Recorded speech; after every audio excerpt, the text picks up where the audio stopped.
Olá, será que melhorou, gente? Será que o problema... Boa noite, Ludmila, Ana, todo mundo que tá entrando. A Pro tá vendo aqui, ó. Me desculpem pela correria, viu, gente? Hoje eu pedi para avisar que eu ia entrar 6 e 6, 6 e 7. Gustavo, José Augusto, Ana Júlia, Natália, sejam todos muitíssimo bem-vindos, meus amores. Eu não sei se é para mim ou se para vocês a câmera tá um pouco esfumada. Para vocês também tá, gente? Ou é só pra Pro? Tá um pouquinho, não tá?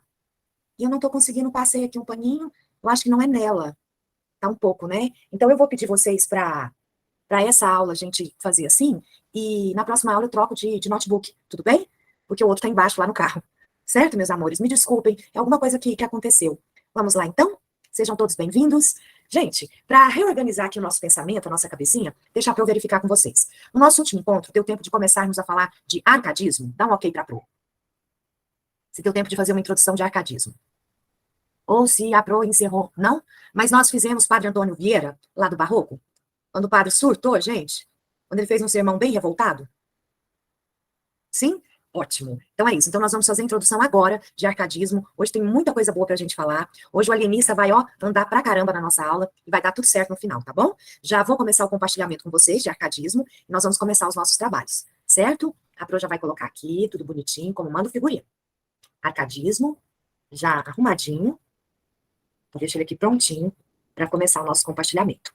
Então vamos lá. Ó, esse material de arcadismo eu também vou passar, tá? Ah, Natália, lista de figuras e funções de linguagem. A Pro não conseguiu organizar. Na verdade, eu comecei e não terminei. Eu terminei a lista do alienista, que eu acho que vocês até já receberam, já publicaram. Então eu quero ver se eu faço isso esse final de semana, minha querida, tá bom? Mas a Pro não esqueceu. Eu até preguei aqui na impressora, viu, gente? Não esqueci de jeito nenhum, tá, meus amores? Então vamos lá, vamos começar. Olha só, compartilhando, matéria novinha em folha. Então vamos lá, olha só. Começou o compartilhamento. Isso, bonitinho. E agora nós vamos falar de arcadismo. Tudo bem? Gente, ó, primeira coisa que a Pro quer chamar a atenção de vocês é o seguinte. Quando nós estamos estudando barroco, nós estamos em Salvador, Bahia, nós estamos no século XVII, e nós temos uma sociedade muito simplificada lá em Salvador. Por quê? Porque nós temos senhores de engenho, nós temos escravos, um ou outro comerciante. É uma sociedade mais simplificada. Só que quando vocês estudam arcadismo, vocês vão para o século XVIII. Saímos de Salvador e nós vamos para a região de Minas Gerais, meus alunos, para a região de Vila Rica, hoje conhecida como Ouro Preto. Saímos do ciclo da cana-de-açúcar e chegamos no ciclo da mineração no século XVIII. Por que eu quero que vocês comecem a fazer esse tipo de leitura? Porque quando eu estou no século XVIII, eu tenho aquele que procura o ouro, o que lapida o ouro e faz a joia, aquele comerciante que vende a joia, o marido rico que compra a joia e a esposa ainda faz a festinha no sarau para vender essa joia, certo? O que isso quer dizer, Pro? Isso quer dizer que está vindo com força total uma classe que é a burguesia. Essa burguesia está nascendo com força total no século XVIII, ali na região das Minas Gerais. Se eu sou um burguês, olha a linha de raciocínio que eu quero que vocês tenham.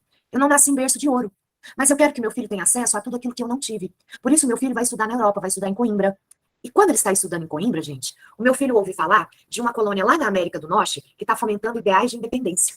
O meu filho ouve falar de um país pertinho de Portugal que está fomentando ideais de liberdade, igualdade e fraternidade. Isso é a Revolução Francesa. E esse meu filho, gente, está estudando Rousseau, Voltaire, está bebendo na fonte do contratualismo, né? Perdão, na fonte do iluminismo. Hoje eu estava falando tanto de contratualismo, gente, na fonte do iluminismo. Então, o que acontece? Meu filho volta para o Brasil. E ao chegar no Brasil, gente, o meu filho vai falar assim, peraí, pai, é preciso repensar a relação Brasil-Portugal. Mandamos mais da metade do nosso ouro para Portugal e ainda pagamos impostos altíssimos para o ouro que aqui ficamos. Muito bem. Repensar a relação Brasil-Portugal no século XVIII, em Minas Gerais, gente, na minha terra isso tem um nome. Isso chama Inconfidência Mineira. Pro, por que você começou com uma leitura histórica na nossa aula hoje? Porque os dois principais autores, ó, Tomás Antônio Gonzaga e Cláudio Manuel da Costa, os dois principais autores do arcadismo eram inconfidentes. Guardem isso, meus alunos. Tomás Antônio Gonzaga, Cláudio Manuel da Costa eram inconfidentes. Muito bem. Só que nós vamos estudar, além deles, Basílio da Gama, e um autor que é um padre, gente. Isso aqui é um homem, ó. Santa Rita Durão. Isso aqui é o nome de um padre. Esses são os 4 autores que nós vamos estudar. Lembrando que o carro-chefe do arcadismo no Brasil, Tomás Antônio Gonzaga. Quando a bomba da Inconfidência Mineira estourou, a corda arrebentou para o lado mais fraco, que foi Tiradentes. Tomás Antônio Gonzaga, filho de burgueses, foi convidado a se retirar do Brasil, viu, meus alunos? E foi para onde, Pro? Ele foi, moçada, para uma... Hoje eu tô com colônia na cabeça, não é, gente? Para o exílio em Moçambique, na África. O problema aconteceu foi com Cláudio Manuel da Costa, que foi levado para a cidade de Mariana, lá em Minas Gerais, onde ocorreu o desastre de Mariana. E ele, gente, na delegacia de Mariana, foi encontrado morto, enforcado. Então, a princípio, falaram que Cláudio Manuel da Costa suicidou. Só que aí, né, meus alunos, tem um ponto interessante. Historiadores, ao pesquisar, ao estudar os livros, né, da igreja de Mariana, viram que a igreja badalou sinos para anunciar a morte de Cláudio Manuel da Costa. E a igreja nunca badalava os sinos para anunciar a morte de um suicida. Então, meus alunos, a conclusão que chegaram é que suicidaram com Cláudio Manuel da Costa. Tudo bem? Às vezes isso acontece na literatura, né? Só na literatura, no mundo real, que eu diga Vladimir Herzog, né, gente? Tá claro isso para todo mundo? Fechou? Muito bem. Só que a Pro quer chamar a atenção para vocês nessa imagem desse pessoal aqui no balanço. Gente, olha essa imagem. Eu tô no campo, dá para perceber que o ambiente é o campo, e dá para perceber pelas roupas dessas pessoas que não são simples camponeses, que são burgueses. Pro, mas isso está contraditório. O que que o burguês está fazendo no campo, Pro? A última coisa que o burguês quer é ficar no campo. É aí que está o nosso ponto de partida. Uma das primeiras características que a Pro vai desenvolver com vocês no arcadismo é o fingimento poético. Fingimento poético é uma característica do arcadismo. O que isso significa? Significa que eu prego um estilo de vida, mas que na prática eu levo outro. Fingimento poético. Eu prego um estilo de vida e na prática eu vivo outro. Seria mais ou menos, gente, aquele ditado que pai e mãe gostam de falar, né? Faça o que eu falo, mas não faça o que eu faço. Certo? Então isso é o fingimento poético. Na prática, o Arcade gosta de cidade, festinha, dinheiro e mulherada. Ele é um burguês, mas ele prega uma vida no campo. Por isso que a segunda característica que a Pro vai citar para vocês é o bucolismo. Pensa numa característica importante. O que é bucolismo, professora?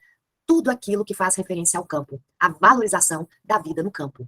Isso é o bucolismo. Se você acordar um dia, gente, querendo ir para o sítio, querendo ir para um hotel fazenda, você pode falar, nossa, hoje eu acordei tão bucólico. Bucolismo, valorização da vida no campo. Isso está na teoria, porque na prática, essa galera gosta da cidade, ok? São burgueses. Repete, Pro. A cultura do Instagram. Aqui, a cultura do Instagram. Fingimento poético, Giovana. Fingimento poético é quando eu prego um estilo de vida e na prática eu vivo outro. E o outro conceito que a Pro trabalhou foi com bucolismo, valorização da vida no campo, ok? Valorização da vida no campo. E lembrando que tudo isso é na teoria, tá, meu bem? Na prática, eles gostam da cidade. Só que o slide que a Pro vai mostrar agora é aquele slide de sucesso de prova de vestibular. Vamos lá. Gente, características gerais do arcadismo. Eu quero que vocês pensem o seguinte. Quando uma escola literária chega, ela tende a se opor à que estava. Então, a arte barroca não me interessa mais. A arte barroca é cheia de excessos, de exagero, é muito baseada no sensitivo. Por quê? Porque é muito baseada naquilo que sinto, no conflito que sinto. E eu, Arcade, não estou afim disso mais. O Arcade tem a sua arte baseada na razão. Na razão. Por isso existe uma palavra muito importante para entender o arcadismo: simplicidade. Quando eu opto pela simplicidade, eu estou negando todo o exagero do barroco, ok? Repito, quando eu opto pela simplicidade, eu estou negando todo o exagero do barroco. Fechou? Muito bem. Na sequência, gente, se eu sou um homem da razão, um homem do século XVIII, eu estou vinculado ao iluminismo. Eu vou beber muito na fonte do iluminismo. Se eu sou um homem da razão, bebendo na fonte do iluminismo, a razão vai dominar as minhas ações e sentimentos. Então, é o domínio da razão que prevalece, não da emoção. Até porque o predomínio da emoção está quase chegando na nossa aula, que é o romantismo. Daqui um pouquinho ele chega. Olha a próxima característica que a Pro colocou: imitação dos clássicos. Eu, Arcade, valorizo a cultura clássica, a cultura greco-romana. Meus alunos, não é à toa que o arcadismo também é conhecido como neoclassicismo. Guardem isso. O arcadismo também é conhecido como neoclassicismo. Quer dizer que eu retomo, que eu valorizo aspectos da cultura clássica. Tudo bem? Outra característica importante: se eu quero uma vida mais simples, eu me aproximo da natureza. É só você lembrar de Rousseau, é só você lembrar do Bom Selvagem. O homem nasce bom, mas é a sociedade que o corrompe. Então eu vou sair da cidade e eu vou me aproximar da natureza, eu vou me aproximar do campo. Por isso eu valorizo o ambiente bucólico, certo? Se eu, Arcade, sou um homem da razão, então eu sou um cara da objetividade, concorda, meus alunos? Por isso que a Pro colocou como característica a ausência de subjetividade. Para tudo, que isso aqui eu quero dar uma atenção maior para vocês. Olha só. Gente, o que é subjetividade? Tudo que diz respeito às emoções do sujeito. Isso acontece muito no romantismo. Uma das principais características do movimento romântico é o subjetivismo, concorda? Só que eu, Arcade, não sou o cara da emoção, eu sou o cara da razão. Então eu tiro esse subjetivismo, eu tenho ausência do subjetivismo. Isso é a regra geral. Mas nós vamos ter um exato momento do arcadismo que nós vamos ter uma exceção da regra. Eu vou mostrar esse momento daqui um pouquinho para vocês, ok? Mas a regra geral, ausência de subjetividade. Para encerrar, isso, Josiele. Marília de Dirceu, especificamente, Josiele, a segunda parte do livro. Aí é interessante, Josi, porque aí o que acontece? Eu tenho alunos que falam assim, Pro, Mas vem cá, você tá falando de razão, iluminismo, mas eu tive que ler Marília de Dirceu, e aquilo ali é muito açucarado, Pro. Minha taxa de açúcar foi lá em cima, não é, gente? Foi obra do Paz, Josi. Marília de Dirceu dá diabetes até em formiga, não é? Cuidado, meus alunos, que tem um pulo do gato. O amor aparece em Marília de Dirceu? Muito! Mas que tipo de amor que eu tenho lá? O amor galante, não o amor romântico. Qual a diferença?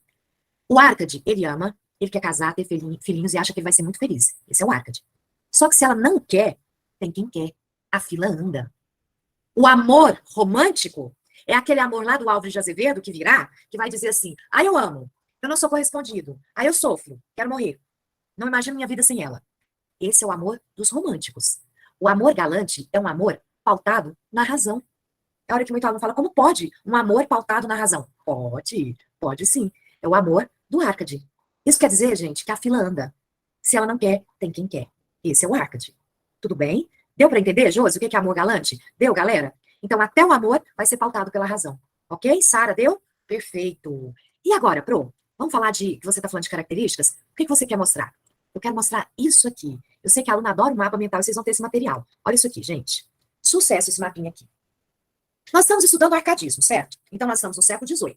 E aqui eu estou pontuando dois contextos, um contexto internacional e um contexto nacional. Vamos pensar o que está acontecendo no mundo no século XVIII? Eu tenho expansão do pensamento iluminista na Europa, eu tenho despotismo esclarecido, vocês vão lembrar lá do Marquês de Pombal, né, gente? Que é a favor da monarquia, mas já tem um pezinho no liberalismo, então é o despotismo esclarecido. Vocês vão lembrar das reformas pombalinas. Gente, Marquês de Pombal faz o quê com os jesuítas? Põe os jesuítas para correrem. Tanto é que ele vai tirar das mãos o ensino dos jesuítas, tirar da mão do jesuíta, da igreja, porque ele acha que o ensino tem que estar na mão do governo, do Estado. Tem que ser laico. Depois eu tenho independência dos Estados Unidos, em 76, Revolução Francesa, 89, estamos passando pela primeira Revolução Industrial. Ou seja, o mundo lá fora está pipocando, ok? E no Brasil? Somos colônia de Portugal, estamos na extração de minério em Minas Gerais, conjuração mineira, inconfidência mineira. O Brasil também está pipocando por aqui, ok? Aqui eu coloco características. Só que aqui tem um ponto, gente, muito importante, que eu gostaria que vocês dedicassem bastante atenção para essas expressões em latim. Porque são as expressões que aparecem em prova quando cai arcadismo, certo? Ó, características a Pro colocou, busca pelo natural e pelo simples. Verdadeiro, gente? Isso condiz com o arcadismo? Condiz, olha o homem natural. Pastorialismo e bucolismo. O eu lírico como pastor. E textos sobre o campo. Quero conversar com vocês, olhando vocês aqui agora. Vamos pensar? Vocês nunca vão esquecer disso que eu vou falar agora. Você não pode esquecer que o arcadismo é um movimento exclusivamente poético. Como é que é, Pro? Exclusivamente poético. Não temos prosa no arcadismo. Ele é todo construído em versos. Quem leu Marília de Dirceu vai lembrar que está escrito em versos. Quem leu Uruguai está em versos. Quem leu Cartas Chilenas está em versos. Quem leu Caramuru está em versos. Então é um movimento exclusivamente poético. Por isso que nós usamos aqui, gente, na tela cheia, a expressão eu lírico. Ora, se o ambiente valorizado é o campo, no campo eu tenho a figura do pastor, da pastora, das ovelhinhas. Por isso eu tenho o pastorialismo como característica. Outra característica, meu povo, ingenuidade, leveza, inocência. Olha a palavra-chave do arcadismo, simplicidade. Se a palavra-chave do barroco foi conflito, no arcadismo nós temos duas palavras-chave. Razão é uma delas e a outra, simplicidade. Tudo bem? Tranquilo até aqui? Na sequência, nós temos aquelas frases em latim que adora aparecer em prova quando cai arcadismo. A primeira, inutilia truncate, significa cortar o inútil, a tradução literal. Mas eu uso essa frase para quê? Para dizer que o Arcade defende uma linguagem simples.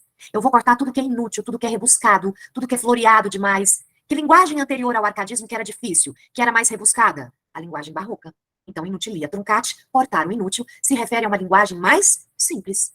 Áurea mediocritas. Gente, o brilho do ouro engana a mediocridade do ouro. Quando eu uso essa frase, é para dizer que o Arcade propõe uma vida simples. E essa vida simples ele vai encontrar na cidade ou no campo? No campo, no locus amoenos, no local ameno. É o campo. Então, locus amoenos é a valorização do campo. Se eu vou para o campo, eu estou fugindo de que lugar? Da cidade. Fugere urbem, negação da cidade. Agora que eu estou no campo, que eu levo uma vida simples, que eu sou feliz, opa, o que me resta? Carpe diem. Aproveitar a vida, aproveitar o dia. Tá claro para vocês, gente, essas expressões? Deu para entender essas expressões em latim? Ok? Pro, pode continuar? Pode? Tá bom, então vamos continuar mais. Olha só. Depois, gente, olha o que a Pro vai falar aqui, ó. Lembra da característica que eu comentei no início da aula? Fingimento poético é uma característica do arcadismo? Verdadeiro. O Arcade faz referência à mitologia clássica? Verdadeiríssimo. Olha algumas considerações importantes que a Pro colocou aqui. Surge em 1768, com o aparecimento de obras de Cláudio Manuel da Costa. Ah, Pro, o Cláudio Manuel da Costa, ele não escreveu uma obra específica aqui, não, Pro, porque nós estamos falando mais de coletânea de poemas. Tudo bem, moçada? Quando você pensar em Cláudio Manuel da Costa, eu quero que vocês pensem em coletânea de poemas. Tranquilo? E qual a importância dele, Pro? Ele foi o primeiro, ele foi o precursor, certo, moçada? Cláudio Manuel da Costa. Tudo bem? Tranquilo? Alguns, né, falam... Ah, uma outra coisa interessante, quando ele morreu, o corpo dele foi levado para Ouro Preto. Então vocês vão ver que algumas referências dele falam que ele morreu em Ouro Preto. Não, ele morreu na terra natal dele, Mariana, e o corpo foi levado para Ouro Preto. Tudo bem? Tranquilo, gente? É uma figura importante, o Cláudio Manuel da Costa, certo? Vamos lá. Depois a Pro colocou aqui, ó, movimento exclusivamente poético, de oposição ao barroco, e eu tenho escritores influenciados pelo mito do bom selvagem do Rousseau. Gente, embaixo, olha essas palavrinhas aqui de baixo. O arcadismo, ele pode aparecer em vestibular como neoclassicismo ou como setencismo, de 1700, porque é século XVIII. Tem comando de questão de vestibular, cuidado com isso no Enem, que coloca, por exemplo, assim, a escola literária que predominou no setencismo, opa, que escola é essa? Arcadismo, tudo bem? E o índio, ao nativismo, o nativo aparece no arcadismo? Aparece, ele aparece em Caramuru, ele aparece em Uruguai, mas vocês devem tomar cuidado com um detalhe. O nativo, que é o índio, ele não aparece como herói. O herói nacional só vai vir no século XIX. Ele é um nativo. Ele faz parte do cenário. Tudo bem? Tranquilo até aqui? Pergunto a vocês, valeu a pena dar uma olhada nesse quadro geral de características? Valeu a pena? Sim? Ótimo. Porque agora, gente, a Pro vai falar com vocês. Linguagem simples e objetiva? A linguagem do arcadismo, bem mais simples que a do barroco. Bem mais simples. Mas uma coisa é fato. Você não pode esquecer que é uma linguagem do século XVIII. É um português do século XVIII. Que, para nós, hoje, é muito formal. Não é? Voltar, Natália, volto demais. No mapinha, né? Aqui, ó. Aqui. Enquanto eu tô colocando aqui o mapinha, eu já vou fazer o seguinte, enquanto vocês estão aí tirando print, eu já vou passar agora mesmo para Carol, tá? Ok? Vamos lá. Ó, nós vamos falar da principal obra do arcadismo, gente. Marília de Dirceu. Professor, é importante eu saber desse livro? Vamos combinar, gente? Quando cai arcadismo em vestibular, o que cai com força total é Marília de Dirceu. Tudo bem? Então, isso aqui é importante sim, ó. Vamos dar uma olhada, então. Gente, acabei já de enviar para Carol, meu braço direito e esquerdo, o material para vocês, esse daqui, tá bom? Então, já tá em mãos aí da Carol, certinho? Então, vamos falar de Marília de Dirceu. Ó, vamos imaginar, primeira coisa, eu quero que vocês tomem cuidado com o nome da obra. Se eu, Tomás Antônio Gonzaga, escrevo cartas criticando a coroa portuguesa, eu não vou assinar com o meu nome, certo? Eu vou criar um pseudônimo. Então, eu vou assinar com o pseudônimo Dirceu. Só que eu tenho uma namorada, chamada Maria Doroteia, e eu mando cartas de amor para Maria Doroteia. Vocês acham que eu vou escrever nessas cartas o meu nome? Não. Então, eu também não posso chamá-la do nome dela. Então, ele cria um pseudônimo para Maria Doroteia. Ele a chama de Marília. Então, é daí que nasce a principal obra do arcadismo brasileiro, Marília de Dirceu. Marília, pseudônimo de Maria Doroteia. Dirceu, pseudônimo de Tomás Antônio Gonzaga. Tudo bem? Tranquilo isso para todo mundo? Certo. Gente, vamos partir do princípio? Eu vou partir do princípio que vocês não leram esse livro, tá? Que a maioria não viu. Partir desse princípio. Me desculpe se eu estou levantando um falso testemunho do meu aluno, né? Mas vamos lá. Partindo do princípio que nem todos leram, eu quero que vocês pensem o seguinte. Cheguei numa prova de vestibular. Abri o caderno de prova, caiu Marília de Dirceu. Pro, primeira coisa que eu tenho que saber. É uma obra do arcadismo. Toda escrita em versos. Beleza, já matamos isso. Segunda coisa que eu devo saber. É uma obra dividida em 3 partes. 3 partes. Qual é a parte que despenca em vestibular? A primeira. Porque ela é uma aula de arcadismo. Todas as características que você estuda do arcadismo tá lá na primeira parte. Valorização da vida do campo, bucolismo, pastorialismo, Dirceu é um pastor, a Marília é uma pastora. Eu proponho uma vida simples ao lado dela. Quero casar, ter filhinhos e ser feliz. Isso é a primeira parte do livro. A questão, meus alunos, é que quando ele vai escrever a segunda parte, a bomba da Inconfidência Mineira estourou. Lembra que ele é convidado a se retirar do Brasil? Ele vai para Moçambique? Lá, ele escreve a segunda parte. E é aí que é o pedra de vestibular. Quando ele escreve a segunda parte, ele está triste, exilado, longe da família, dos amigos e do amor da vida dele. Então, a segunda parte, ela possui um tom muito mais triste, muito mais melancólico. Na segunda parte do livro, eu tenho o maior traço de subjetividade. Ué, mas a Arcade não é subjetivo. Mas toda regra tem exceção. O que eu quero que vocês tomem cuidado? Quando cai a primeira parte, você tem que lembrar que é uma aula de arcadismo. Quando cai a segunda parte, ela cai para o aluno lembrar que ela é uma exceção. a regra. Que aquilo não é a regra. Aquilo é fruto de um momento que ele está passando. Não é a regra. Mas aí ele volta para o Brasil. Gente, a terceira parte é um fiasco. Por quê, Pro? Porque na terceira parte eu tenho o Dirceu morando na cidade, trabalhando como advogado, no serviço burocrático, e a única coisa que ele deseja é a gostosa, calma, viu, meus alunos? A gostosa companhia de Maria. Ai, professor, então deu ruim. Tudo que ele construiu na primeira parte foi desconstruído na terceira, é isso? É isso. E vamos piorar? O casal não termina junto. Porque, na realidade, os dois, a Sara tá ali, que susto, os dois também não ficaram juntos na vida real, certo? Ela casou com um, ele casou com outra. Tudo bem? Nas minhas aulas de terceiro ano, gente, a aula, eu entro de primeiro a curso, em todas as escolas que eu trabalho. É muito aluno, né? E aí os meus alunos, gente, de terceiro ano, colocam em prova assim, ó. Achei que abriu o cabaré, José. Gente, eles colocam assim, ó. No final do livro, a única coisa que ele deseja é a gostosa Marília. Desse jeito, gente, na prova. O menino lembra a palavra gostosa e ele lembra a palavra Marília. Aí ele junta tudo. Ele só esquece a companhia.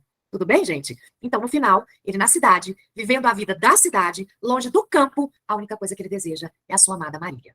A Pro vai mostrar o trecho da primeira parte, Lira 1, que mais cai em vestibular. Esse trecho que eu vou mostrar, eu tenho certeza que tem muito aluno que conhece. Ele é o queridinho de prova. Vamos fazer esse trecho? Então vamos lá. Olha só. Gente, olha o clássico. Marília é a pastora e amada de Dirceu. Este lhe faz grandes discursos sobre a vida no campo, oferecendo-lhe as vantagens de estar ao seu lado em um casebre que não falta nada, nem comida, nem vestes, nem amor. Eu, Marília, não sou algum vaqueiro que viva de guardar alheio gado, de tosco trato, de expressões grosseiro, dos frios gelos e dos sóis queimado. Tenho o próprio casal e nele assisto. Dai-me vinho, legume, fruta, azeite, das brancas ovelhinhas tiro leite, e mais as finas lãs de que me visto. Graças, Marília Bela, graças à minha estrela. Vamos ligar o Google Tradutor? Vamos entender? Olha como ele começa, galera. Eu, Marília, não sou algum vaqueiro que viva de guardar alheio gado. O gado que eu guardo é o meu, não é o dos outros. Olha que informação importante. Eu não sou um homem tosco e um homem grosseiro. Eu não sou um homem que, quando tá frio, eu sofro no frio, quando tá sol, eu queimo no sol. Por quê? Porque eu não sou funcionário, eu sou patrão. Ó, eu tenho casa própria e nela eu moro. Nessa casa, eu retiro o vinho, o legume, a fruta, o azeite. Eu tenho ovelhinhas que eu tiro leite e as finas lãs, ó minha roupa, de que me visto. Graças, Marília Bela, graças ao meu destino. Gente, quando cai esse trecho de vestibular, o que todo vestibulando tem que lembrar? Que este trecho é uma propaganda do Dirceu, tentando convencer a sua Marília a casar-se com ele, só que usando argumentos bucólicos. Tudo que ele usa para convencê-la é do campo. São argumentos bucólicos. É muito comum quando eu estou em sala de aula, nesses trechos, os alunos falarem assim, a Marília é novinha, é Ana. Os alunos falam assim, esse homem está se ostentando demais, não tá não? Olha só, eu tenho isso, eu tenho aquilo, não é? Gente, nós estamos no século XVIII. Para um rapaz tirar uma moça da casa dela para casar, ele tem que convencer a família dela que ela vai ter uma vida melhor do que a que ela tinha com a família. Esse papo de hoje, eu sou pobrinho, você é pobrinho, vamos juntar tudo e casar e ver que dá? Só de hoje. Não colava, não. Esse papo, bora rachar a pizza, te manda um pix? Isso é uma derrota. Caio Castro, só hoje, tá, gente? Século XIX, não. Quer casar, gato? Põe a mão na carteira. Tudo bem, gente? Ficou claro como é que a coisa funcionava? Por isso que o tempo todo ele tá usando argumentos bucólicos. Né, Pedro? O negócio é esse, de rachar a pizza pela... Que derrota, gente. Por favor. Ô, Pro, mas eu sou estudante. Tá bom, mas... Não. Rachar a pizza não. Tá bem. Junta o dinheirinho, paga a pizza pra menina. Que é isso? Né, moças? Que deselegância é essa? Né, Maria Clara? O Pedro, tá bom, Pro. Isso, Pedro, vai lá. Ó, a Pro vai ficar orgulhosa. Gente, tranquilo até aqui, meus alunos. Deu pra clarear, deu pra refrescar a memória de vocês em relação a arcadismo, Tomás Antônio Gonzaga. Principal obra, Marília de Dirceu. Só que eu quero chamar a atenção de vocês para um detalhe. Existe um livro que tem muito aluno que presta Brasília, e vamos combinar, no Enem já caiu questão sobre ele, chamado Cartas Chilenas. Cartas Chilenas também é do Tomás Antônio Gonzaga. Só que tem aluno que quando começa a ler Cartas Chilenas fala assim, ô professora, não tô entendendo não, sabe por quê? Porque esse livro não fala de árvore, não fala do campo, não tem uma ovelhinha, não tem um pastor. Que livro é esse, professora? O livro é uma crítica ao governador de Minas Gerais, Luiz da Cunha Menezes, que eu vou chamar de Fanfarrão Minésio. O Tomás Antônio Gonzaga, gente, ele não assina como Dirceu nesse livro, ele assina como Critilo. E eu te pergunto, um cara que assina como Critilo, será que está disposto a fazer crítica? A descer a porrada? É tiro, porrada e bomba o livro inteiro. E ele vai criticar a má administração desse cidadão, Luiz da Cunha Menezes, o Fanfarrão Minésio. Mas, por que cartas chilenas? Porque eu, Critilo, estou em Santiago, no Chile, escrevendo cartas para um amigo chamado Doroteu, que na verdade é o Cláudio Manuel da Costa, que estaria na Espanha. Tudo mentira, gente, tudo fingimento poético. E olha que interessante, gente. Se eu estou escrevendo essas cartas, eu estou em Santiago do Chile, no Chile, então o problema que eu estou descrevendo é no Chile. Onde lê esse Chile, na verdade, é Minas Gerais. Onde eu leio Santiago é Vila Rica, atual Ouro Preto. Tá vendo? Eu troco tudo para velar a minha crítica à má administração do governador de Minas Gerais. Tudo bem, moçada? Então é diferente esse livro. Ele tem caráter de exceção. Vou falar uma frase, e vocês não vão esquecer dessa frase mais. Marília de Dirceu representa a estética Arcade. Josi, mas as cartas chilenas são uma exceção também? Por ser uma crítica? É exceção por fugir do bucólico, por fugir do pastorialismo. É isso que a Pro quer dizer agora. Cartas chilenas representa o pensamento Arcade. Marília de Dirceu representa a estética Arcade. Tá vendo a diferença? Quando eu tô no campo da estética, eu tô no campo da imagem. É o campo. Quando eu tô no campo, perdão, quando eu tô na área, porque aí vai ficar campo, né? Mas quando eu tô na área da crítica, eu tô na área do pensamento iluminista. Tá vendo que interessante? Então, repito, Marília de Dirceu representa a estética Arcade, a imagem do arcadismo. Cartas chilenas representa o pensamento Arcade. E o pensamento Arcade é o pensamento iluminista. Tranquilo até aqui? Fechou? Muito bem. Só mais um pouquinho, viu, gente? Que eu quero mostrar uma coisa aqui para vocês. Ó, aqui eu vou dar até detalhes, depois vocês vão ver melhor. Eu dou detalhes de cartas chilenas. Eu quero só comentar com vocês sobre duas coisas. O Uruguai, Basílio da Gama. Gente, é a nossa epopeia brasileira. O que é uma epopeia? Uma narrativa feita em versos, exaltando um povo e com a figura de um herói. Narrativa feita em versos, exaltando um povo com a figura de um herói. É uma epopeia. É a epopeia brasileira que nós temos. Tipo os Lusíadas, epopeia. Tipo Homero, a Odisseia, epopeia. Dividida em 10 campos. Cantos, perdão. Só que ela é pequenininha. Quando você vai ler carta chilena, perdão, ou Uruguai, você fala assim, mas é só isso? Se você joga em PDF, Uruguai em PDF, gente, é pouquíssimas páginas. Acho que PDF não sei se dá 19 páginas, eu nem sei se dá isso tudo. É pequeno, mas é a nossa epopeia que nós temos para hoje. É a nossa epopeia brasileira. Eu não li esse livro. Chego numa prova de vestibular, encontro o Uruguai. O que tem que vir na minha cabeça? Gente, esse texto, ele tem 2 objetivos, que a Pro colocou aqui. Defender e exaltar a política pombalina. Então, o livro é uma sessão de puxa-saquismo ao Marquês de Pombal. E segundo, fazer uma crítica virulenta, pesada, aos padres jesuítas. Então, eu vou puxar o saquinho de Marquês de Pombal e eu vou detonar com a imagem do jesuíta. Essa é a intenção da obra Uruguai. Tá, professor, mas vem cá. Onde que entra o Brasil nessa? Onde que entra o brasileiro nessa? Gente, o Uruguai é o nome do rio que vai dividir o Uruguai do Brasil. Nós estamos falando da região de 7 povos das Missões, lá no Rio Grande do Sul, na divisazinha, onde nós tínhamos os índios guaranis. E olha o que acontece, meu povo. Portugal está muito preocupado com aquela região, porque teme pela invasão dos espanhóis por ali, espanhol roubando terra do Brasil. Só que para Portugal defender essa região, ele tem que ter, abre aspas, permissão da tribo para ficar ali, na margem, na divisa. Só que a tribo, gente, tem como líder espiritual um padre que não vale nada com coisa nenhuma, chamado Padre Balda. Ele é o grande vilão da história. O grande vilão da história é um jesuíta. E o que esse padre quer? Esse padre quer poder. Existem 2 índios que se destacam. Um índio chamado Cepé, que é a coragem pessoa, e o chefe da tribo chamado Cacambo. Cacambo, gente, é o índio mais iluminista que eu já vi na vida. Eu acho que é um índio que leu Rousseau, que leu Voltaire, porque ele é um índio do diálogo. Cepé não. Cepé quer ver tiro, porrada e bomba. Numa das batalhas, o Cepé morre. O Cepé é a força, o Cacambo é a razão. Cacambo vai sentir a morte do melhor amigo? Claro que vai. O que Padre Balda faz? Ele prepara um licor e põe veneno. E manda entregar pro chefe da tribo tomar, pro Cacambo. E o Cacambo morre. Agora precisamos de um novo chefe para a tribo. Quem será o novo chefe? Eu, Padre Balda, indico o meu filho na tribo. Oi, professora? O padre tem um filho na tribo, que se chama Baldeta. A hora que me fala, que é isso? Para Baldeta ser o novo chefe da tribo, ele precisa de uma esposa. Ora, Cacambo era casado com a índia mais linda da tribo, Lindóia. Ela tá viúva. Então ela pode muito bem casar com meu filho. Mas Lindóia não aceita. Então ela tem uma atitude extrema. Ela se afasta da tribo, ela deita debaixo da sombra de uma árvore e ela deixa-se picar por uma serpente. Ela prefere a morte do que se submeter àquele casamento. Para muitos críticos, a Lindóia é uma sementinha da Iracema que já está batendo na porta. Ok, meus alunos? É aquela que pagou um preço alto demais por amar demais. Pro do céu. Então, peraí, deixa eu ver se eu entendo. De um lado eu tenho o exército português, do outro lado eu tenho os jesuítas, no meio do fogo cruzado eu tenho o índio. É isso? É isso. Quem é o grande herói? O exército português, que acaba invadindo a tribo e garantindo a segurança das terras do Brasil. Certo? Quando este livro cai, o episódio que mais cai em prova chama-se A Morte de Lindóia. Para o aluno saber que é a passagem mais lírica do livro, a mais emotiva, a que tem traços de um pré-romantismo. Tudo bem, meus alunos? Ficou claro até aqui? Valeu a pena essa primeira parte da nossa aula? Quanta coisa falamos, não foi? Ok? Valeu essa primeira parte? Quando for semana que vem, eu amarro só falando rapidinho de Caramuru, e semana que vem nós já estamos no romantismo.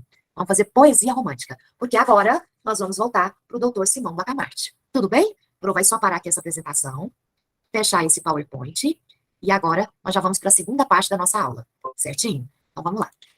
Eu já vou abrir o PDF do alienista, porque eu sempre uso ele, já vou deixar ele pronto. Alienista, PDF, já deixo ele aqui prontinho, na agulha para a gente usar. Vamos lá. A Pro vai usar ele hoje a partir do capítulo 4. Aqui. Já deixo ele pronto. E vou abrir com vocês o material que eu enviei para vocês, o alienista. Deixe-me ver. Deixe de lado. Professora cantando, gente. Aqui. Vou ter que puxar ele por aqui. Essa versão completa. Eu já vai pôr aqui no ponto para vocês. Gente, enquanto a Pro está abrindo aqui, vamos refrescar a memória sobre algumas coisas? Eu posso dizer que o texto do alienista é narrado em terceira pessoa, certo? E que esse narrador, gente, é um narrador... Prof, perdi a última aula. Aí não sei se a senhora comentou, mas o livro O Alienista, o autor, faz julgamento, né? Vou falar disso, Sara. A Pro vai retomar para vocês. Pode deixar, minha querida. É sobre isso que a Pro vai falar agora, sobre o narrador. Deixe a Pro só abrir aqui o Alienista, que é uma versão atualizada que a Pro fez, que é a que eu enviei para vocês. Ó. Vai baixar aqui. Que abriu. E aí a Pro retoma com vocês. Muito bem. Prontinho, meus alunos. Ó. Então, deixa eu retomar aqui para vocês. O Alienista é um texto narrado em terceira pessoa por um narrador onisciente, aquele que tudo sabe e tudo vê. Só que não é um narrador neutro, pelo contrário, ele é muito intruso. E esse narrador, gente, é importante você lembrar que ele está no tempo presente, falando de fatos do passado. Então, é uma narrativa que é baseada no flashback. O tempo todo, eu estou lá no passado e voltando, ok? E outra coisa que é muito importante. Ironia não é uma marca registrada do texto machadiano? A ironia está até na construção do narrador, que começa o conto falando assim, ó, dizem os cronistas de Itaguaí que numa época lá vivia um médico chamado Simão Bacamarte. Dizem. Sim, Josi. Ele vai construindo a narrativa na linearidade, perfeito, só que essa linearidade é buscada no passado, ok? Perfeito. Quando ele fala de cronistas de Itaguaí, eu quero que vocês percebam que soa como uma fofoca, certo, moçada? É uma ironia. Itaguaí é uma cidade desse tamanho, gente, uma curtela. Que tanto de cronistas tem Itaguaí? Gente, não são cronistas, são fofoqueiros. É como se Machado de Assis dissesse, ó, dizem os fofoqueiros de Itaguaí que no passado, tá vendo a jogada? Então é um narrador muito irônico, muito debochado o tempo todo, certo? Ok, tranquilo? Muito bem. Aí, agora eu vou compartilhar com vocês o material. Nós fomos até o capítulo 4, foi isso, gente? 4 ou 5 que deu tempo? Fala pra Pro. Josi, Daniel, vocês lembram? Eu vou mostrar e aí vocês vão ver, eu acho que vai ficar melhor pra lembrar. Quando ela viaja para o Rio, a esposa dele. Isso. Então, vamos lá. Acho que é o 4. Então, começando o compartilhamento, eu vou colocar aqui no ponto para vocês. Bonitinho. Ó. Gente, aqui é o nosso material, que vocês viram na aula passada. Capítulo 1, de como Itaguaí ganhou uma casa de Horátios, casa de loucos. Torrente de loucos, a Casa Verde agora é uma povoação, ela tá cheia. Quem é o braço direito do Simão? O Boticário, Crispim Soares, não é isso? Capítulo 13 é quando a esposa do Simão reclama, a dona Evarista, que ela é viúva de marido vivo. E ele mostra que eles têm muito dinheiro e sugere a ela que ela faça uma viagem ao Rio de Janeiro. Ela vai topar, viu, gente? Porque o homem tá rico. E aí, termina quando a esposa tá indo embora e ela vai com uma comitiva. Vocês vão lembrar que vai a dona Evarista, a mulher do Boticário, um sobrinho do Boticário, a tia da dona Evarista, vai um padre de Lisboa que tá passando uma temporada aqui, Páginas, Mucam, aí para ir para o Rio de Janeiro. Quem fica muito triste? Todo mundo na hora da despedida, exceto o Simão. Porque Simão vê como, ufa, graças a Deus. Capítulo 3. O capítulo 4, gente, ele é muito importante. Por quê? Olha só. O Simão, ele vai elaborar, ele vai formular uma teoria que ele mesmo vai dizer que é algo revolucionário. Aí ele chama o Crispim até o escritório dele para apresentar essa nova teoria. Vocês vão ver que a Pro colocou até de vermelho. Olha o que eu tenho aqui. Os doentes mentais o levaram a concluir que a loucura era muito mais abrangente do que parecia e que só poderiam ser considerados sãos aqueles que não têm absolutamente nenhum desvio de comportamento. Para tudo, vestibulando não pode esquecer disso aqui de jeito nenhum. Qual é a teoria nova do Simão? Louco é todo aquele que tem algum desvio de comportamento. Pedro, adorei. Né? A gente falou da matraca, não foi, Josiele? Adorei. Aí você começa a pensar, ué, professora, se todo mundo que tem algum desvio de comportamento é louco, então todo mundo é doido. Porque para ele, olha um exemplo de desvio de comportamento, Pedro, o ciúme. Ih, tem ciúme, desvio de comportamento, é louco. Tem mania de alguma... Ih, é louco. Certo? O Boticário, quando vê essa definição, vocês vão lembrar que a Pro comentava que ele chega a achar muito extremista, muito exagerada. E que ele vai sugerir para o Simão que fosse anunciado na matraca. A Pro explicou o que é a matraca na aula passada. Um instrumento de madeira com discos de metal que você ia batendo na rua para anunciar, para dar alguma informação. Né? Eu brincava com vocês que era o carro de som do século XIX, o carro da pamonha do século XIX. Isso é uma matraca. E aí, o Simão não dá moral para isso. Por quê? Porque ele quer colocar logo em prática a teoria dele. Tudo bem, meus alunos? Nós somos até aqui quando ele cria uma teoria nova. Muito bem. Na sequência, olha o que nós temos, meu povo. O terror. É agora que o bicho vai pegar. Gente, após 4 dias, a população de Itaguaí, ela vai se consternar. Por quê, professora? Porque internou-se um homem aparentemente saudável na Casa Verde. O nome desse homem é Costa. Pro, esse capítulo vai citar várias internações. Por que você quis falar do Costa? Porque ele foi a primeira internação. Então, quando o vestibular cita o capítulo terror, cita o caso do Costa. Ele foi o primeiro dessa nova teoria. E qual é o problema do Costa? Gente, o Costa recebeu uma herança. Ele ficou riquíssimo. Só que ele começou a emprestar dinheiro e não cobrar juro. Sabe aquela coisa Silvio Santos, quem quer dinheiro? O Costa ficou assim, perdulário. Ele perde, ele gasta sem regras. Quando o Simão analisou o comportamento do Costa, o Simão não pensou 2 vezes. Isso é um desvio de comportamento. Costa é um louco. É claro que a cidade vai achar ruim, né? Mas quem dá dinheiro é louco mesmo, não é, Sara? Sara, é claro que a cidade vai achar ruim o Costa ser internado, né? Pensa, gente. Só que aí, a prima do Costa vai, ó, bater na porta do Simão e vai contar uma história pra ele. Ele não é louco. Deixa eu te contar. No passado, o meu tio negou um copo de água a um homem. E esse homem jogou uma praga no meu tio. Disse que em menos de 7 anos, a fortuna do meu tio iria acabar. Foi isso que aconteceu. Meu tio morreu logo depois, o Costa é o único herdeiro, é a praga que está se cumprindo. Simão olha para ela e fala, curioso, muito curioso. A senhora é louca. E aí ela foi presa também. Sério, Pro, sério, gente. Por isso que o caso que quando cai em prova é o caso do Costa, é o primeiro. E olha o que a Pro vai colocar mais adiante aqui, ó. Ó, aqui embaixo, a Pro diz, uma pobre senhora, prima do Costa, interpelou o médico, alegando que a gastança de seu primo era causada por uma praga rogada a seu tio, de quem ele recebera a herança. O tal ricaço negou um copo de água a um pedinte, e este declarou que toda a sua riqueza se esvaria em 7 anos. Entendendo a crença da senhora como mais uma prova de insensatez, Simão também a fechou no hospício. Este caso e outros semelhantes fizeram com que os ânimos da cidade se alterassem. Dizia-se que a Casa Verde era um cárcere privado. Suspeitava-se que Bacamarte decidia as internações por interesses próprios. Dona Evarista volta do Rio e o padre Lopes a procura para indagar sobre a alta lotação da clínica do marido. Mas a mulher acreditava piamente na ciência em que ele se apoiava. Vamos conversar sobre isso, gente? Olha só, o povo vai começar a questionar. Peraí, a Casa Verde está lotada? Como assim? Isso aí vira um cárcere privado. Povo insatisfeito é povo que se rebela.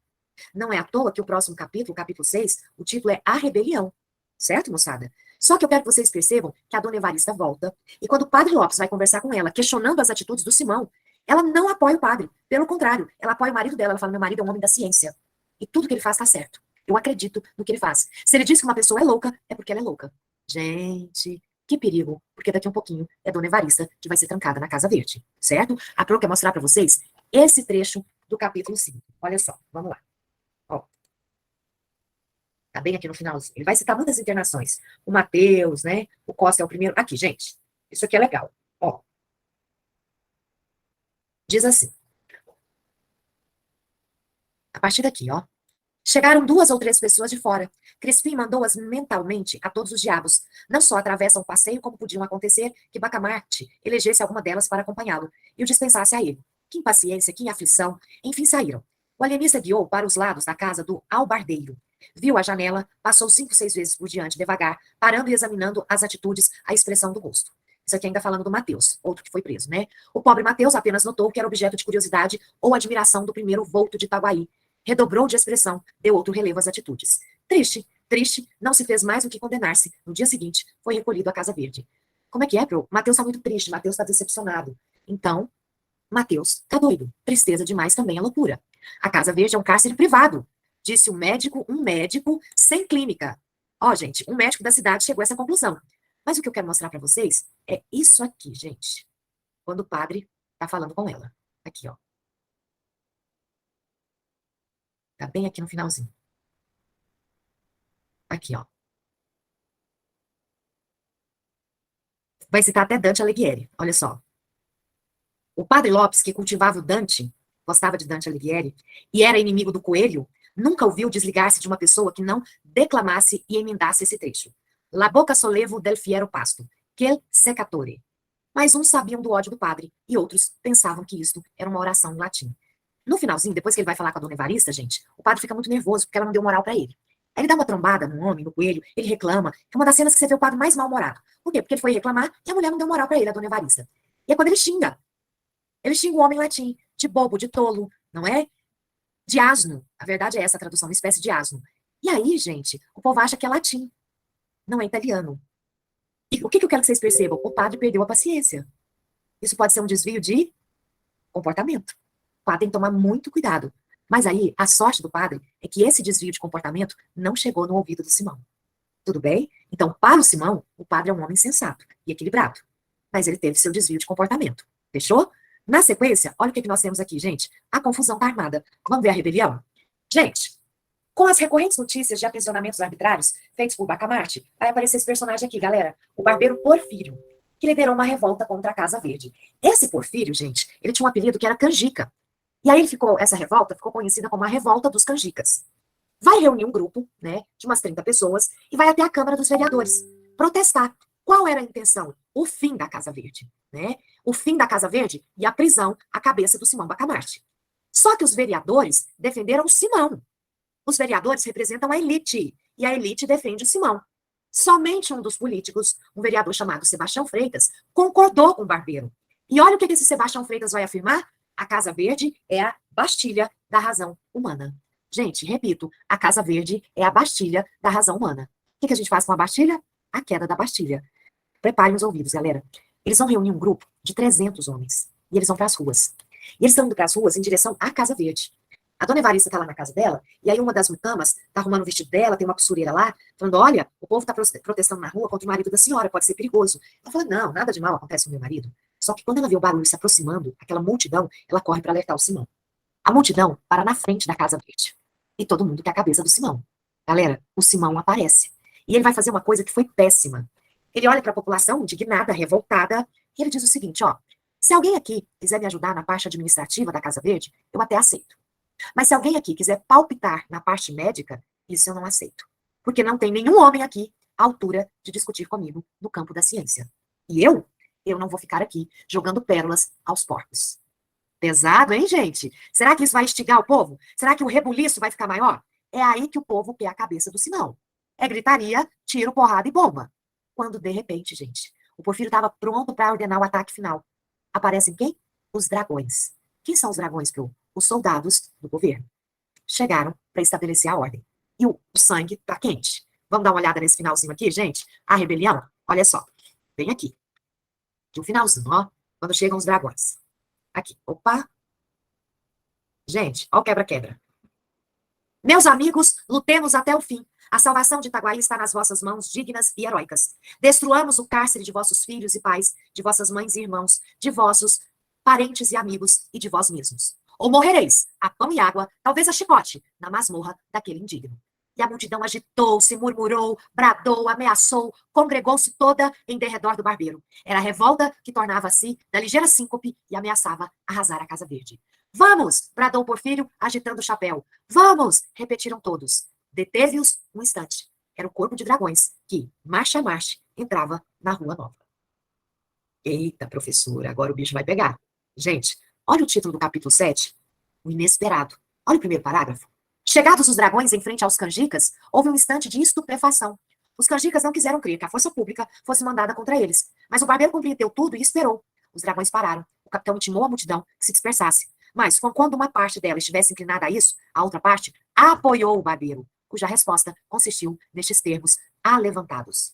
Não nos dispersaremos. Se quereis os nossos cadáveres, podeis tomá-los, mas só os cadáveres. Não levareis a nossa honra, o nosso crédito, os nossos direitos e com eles a salvação de Itaguaí. Tá vendo que o cara fala bonito, gente? Um bom líder tem que falar bonito, ó. Nada mais imprudente do que essa resposta do barbeiro. E nada mais natural.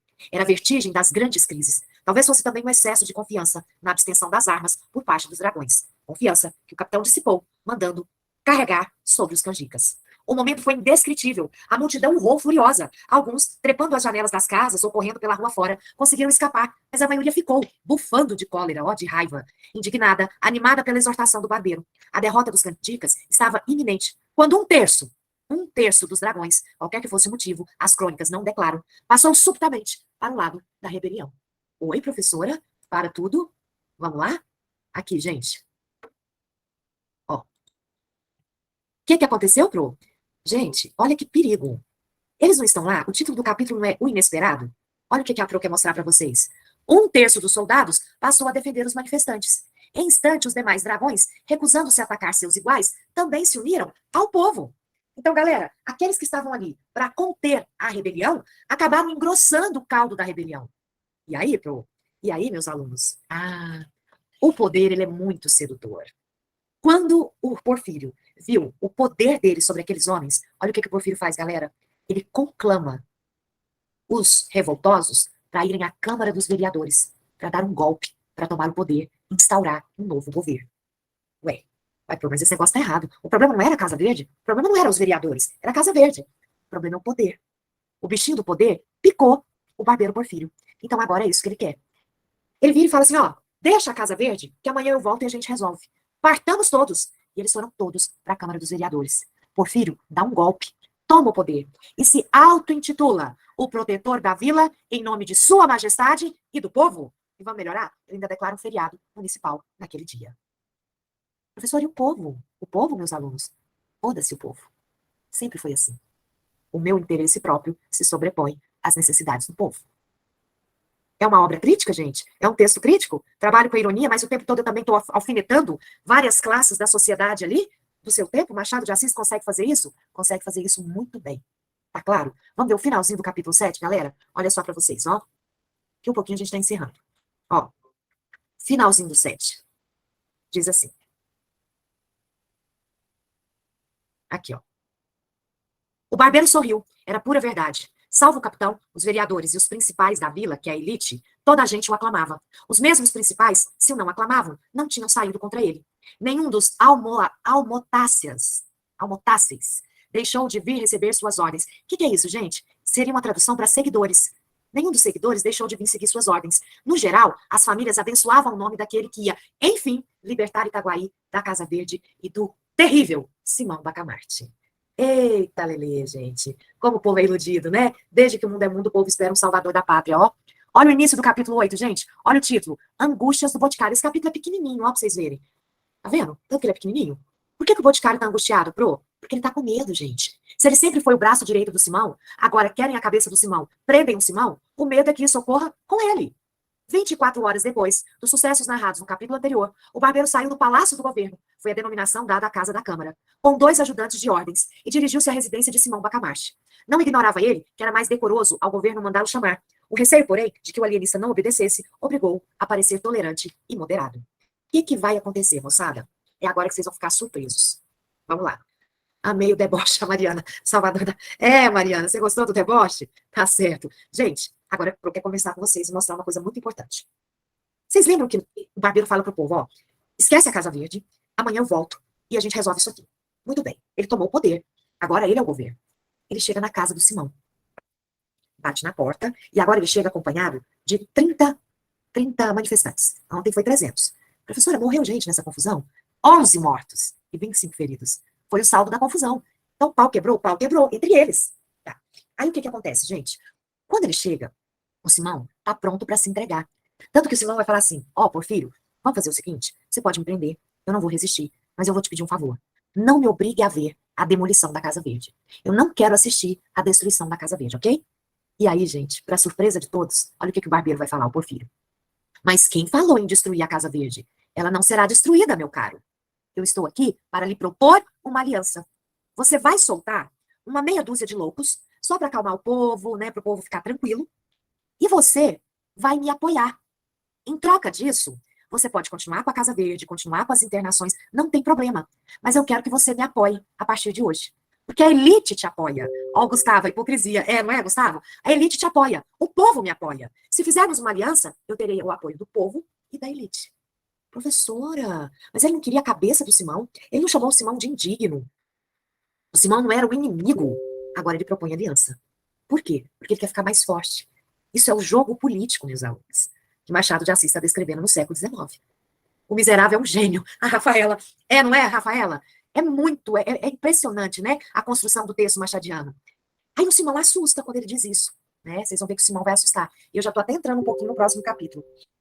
Mas guardem isso na cabecinha de vocês. Porfírio foi à casa de Simão, não para fazer o quebra-quebra e prender Simão. Não. Mas para propor uma aliança. Isso fica muito claro no próximo capítulo.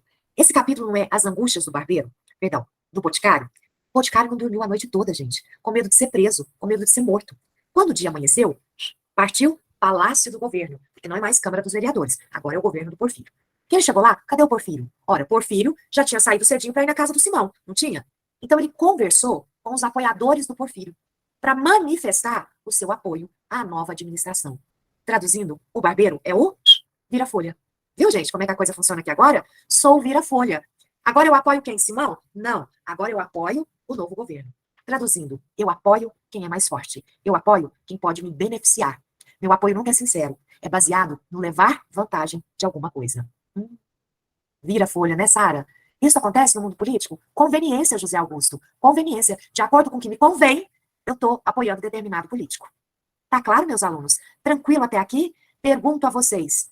Nosso encontro só acontece no livro, né, Sara? Nosso encontro valeu a pena, meus alunos? Guardem isso. O próximo capítulo que nós vamos ver na semana que vem é esse capítulo, Dois Lindos Casos, que é um capítulo muito massa. A Amanda, quer falar alguma coisa, Amanda? Você ergueu a mãozinha? Não, só encostou? Acabou, meu bem. Esse livro é da hora, não é, Pedro? Gente, fiquem com Deus, viu, moçada? Bom descanso para vocês, boa sexta-feira. Beijinho, até semana que vem. Obrigada, Amanda, Ana Júlia, José, agradeço todo mundo, Júlia, todo mundo que participou, Josiele, José Augusto. Não, José Augusto, falei certinho. Fica com Deus.